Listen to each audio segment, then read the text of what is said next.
வந்து இப்போ என்னன்னு பார்த்தோன்னா இந்த கொய்யா மரத்தில் வந்து கரும்பூஞ்சான நோய்க்கான இது இருக்குது. எப்படின்னு பார்த்தோன்னா அப்படி கருப்பு கருப்பாக இதாக இருக்கும். இது என்ன இதுன்னு பார்த்தோம்னா தட்டுப்பூச்சி பூச்சியாக இதாக இருக்குது.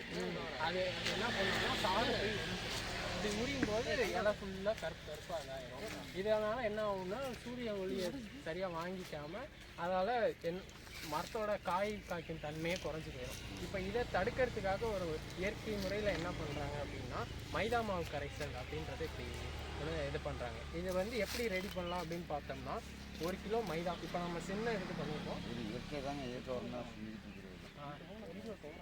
ஆனால் இன்னும் இதாக பண்ணலை. எப்படி பார்த்தோம்னா 1 கிலோ மைதா மாவை 5 லிட்டரு நல்லா சூடான தண்ணியில் கலந்து அதை நல்லா கலக்கி பின்னாடி அதை 20 லிட்டருக்கு மாற்றி இந்த மாதிரி செடி ஃபுல்லாக நம்ம அடிச்சு விட்டோம்னா இந்த தண்ணி போய் இது மேலே நல்லா மைதா போய் ஒட்டிக்கும். இப்படி போய் ஒட்டினதுக்கப்புறம் ஒரு லேயர் மாதிரி அப்படியே வந்து இந்த கருப்பு சேர்ந்து வெளில வந்துடும்.